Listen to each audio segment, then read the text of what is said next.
Alors, avoir un peu plus d'incertitude et développer des playoffs, est-ce une bonne idée ou une fausse bonne idée? Les amis, je vous verrai tout de suite, il n'y a pas débat. Il n'y a pas débat, c'est une fausse bonne idée. Voilà. C'est une idée en carton. Ouais, il y a même eu un gros mot, c'est de la merde. Je crois que c'est Karine qui a dit ça spontanément. C'est de la merde. Au téléphone. C'est de la merde. Oh, Jean-Pierre Coff disait ça, c'est de la merde. Mais évidemment, en fait... Le PSG est champion, d'accord, très bien. Et donc, il faudrait qu'ils aient passé toute la saison à dominer largement le championnat et qu'on leur dise, tiens, potentiellement, vous ne serez pas champion de France. C'est ce qu'on essaye de faire avec l'OL ou le PSG, mais globalement l'OL du côté de l'Adrien Arkema. Et c'est de la foutaise. À partir du moment où tu as très bien travaillé toute la saison, pourquoi, sur une confrontation, tu pourrais perdre l'entièreté de ton travail qui valide? C'est le principe d'un championnat. Un championnat est validé à l'issue de 34 journées ou 38 journées avant. Et on te dit, vous avez été le meilleur. Et c'est pas ça qui changera la donne. C'est surtout que pour rendre plus attractif, pas forcément, je veux dire, en Allemagne, c'est le Bayern qui est champion de manière très fréquente et pourtant le championnat se porte bien. En Angleterre, City, bon là, pas cette saison, mais ils ont quand même dominé et ça se passe bien. Moi, je trouve en plus que par rapport au calendrier des clubs qui sont déjà extrêmement chargés, ou dans les Coupes d'Europe, on a allongé la phase de Ligue, il y a une phase d'élimination directe. Je ne vois pas pourquoi sur la phase nationale, on devrait rajouter ça. C'est deux exercices qui sont différents et qui se complémentent parfaitement. Alors, les gens planchent, c'est notamment Damien Comolli qui pilote, on va dire, ce groupe de travail. C'est peut-être pas lui qui a eu l'idée, mais en tout cas, il pilote ce groupe de travail.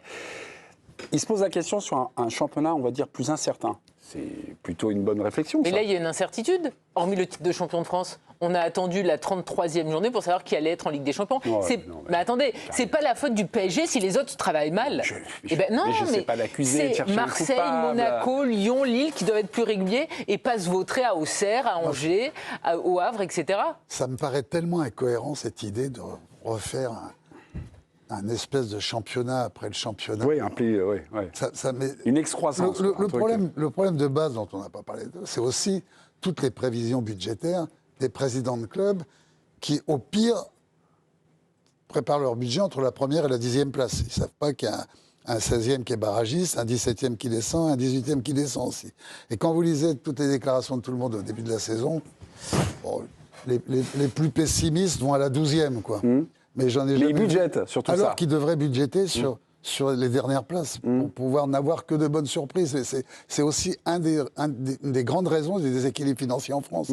Et ça fait très longtemps qu'on se bat contre ça en disant mais attendez, vous êtes quand même beaucoup trop optimiste dans vos provisions budgétaires. Ça, Claude, vous êtes revenu sur le volet financier, vous avez bien raison. Mais moi, c'était sur le volet sportif. En tout cas, là, vous balayez l'idée des playoffs. Est-ce que ça change quelque chose avec l'Adrien Arkema? Est-ce que ça vous fait regarder le foot féminin? Non. Alors, pourtant, il y a des playoffs. Non, mais je ne regarde pas l'Adrien Arkema. Je regarde la Ligue 1. Et donc, les gens qui aiment le foot féminin, ils regardent parce qu'il y a les playoffs? Pas du tout. Non, mais ça ne change rien. En fait, ça n'apporte pas d'attrait. J'ai bien compris que les playoffs, c'était pas votre tasse de thé. Ok, je vais là. Mais l'idée, est-ce que vous avez réfléchi sur l'idée de rendre une compétition un peu incertaine? Vu l'état du PSG aujourd'hui, est-ce qu'on pense vraiment qu'une demi-finale de playoffs, même une finale de playoffs, mettrait en péril le PSG sportivement? Parce que le PSG n'est pas capable d'appréhender, on le voit en Coupe de France d'ailleurs, les matchs qui jouent sur une élimination directe, ils les gagnent tous. Mais on n'arrête pas de dire que les joueurs... Je vois pas où ça mettrait plus d'incertitude. Les playoffs, c'est balayé. Comment on met plus d'incertitude? Donc c'est quoi l'idée? C'était l'objet de ma question. De proposer que les joueurs du PSG jouent avec des boulets aux pieds Mais c'est travailler correctement. On refait les jeux du cirque. Moi, je considère que...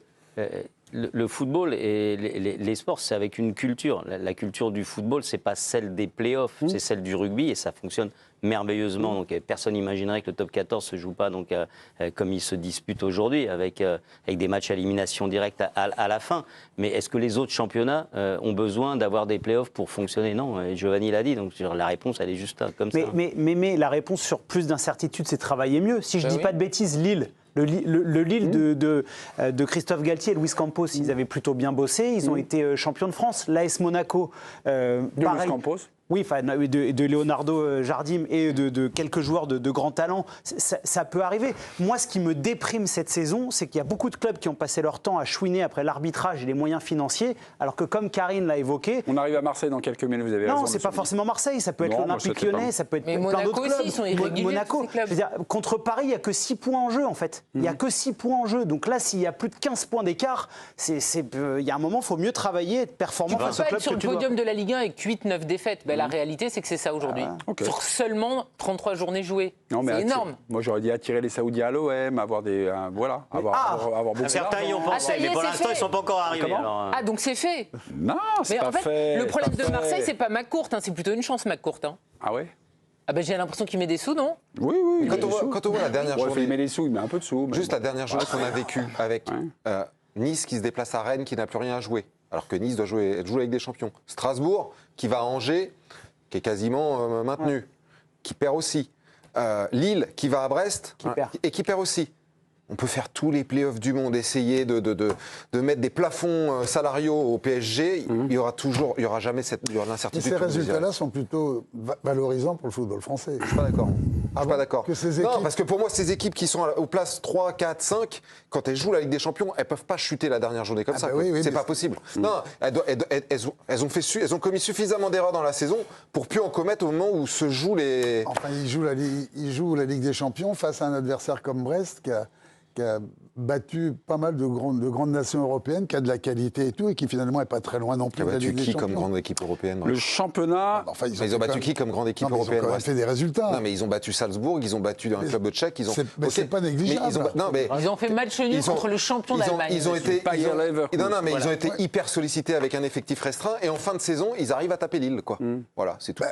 En étant 9e et en n'ayant plus rien à jouer. Oui, mais il n'y avait pas Benjamin André. Mais Lille qui a une saison qui ne finit pas, qui a préparé le tour préliminaire, donc ils peuvent finir aussi un peu. Prenons l'exemple de Nice, si tu préfères. Nice qui est 4e, qui a un boulevard vers la Ligue des Champions, qui aujourd'hui doit se dire on est vernis, quoi. Et qui va à Rennes, qui n'a plus rien à faire et qui en prend 2. Mais Damien, ils ont été réguliers toute la saison. Comment tu veux qu'à la 33e, d'un coup, ils passent le déclic?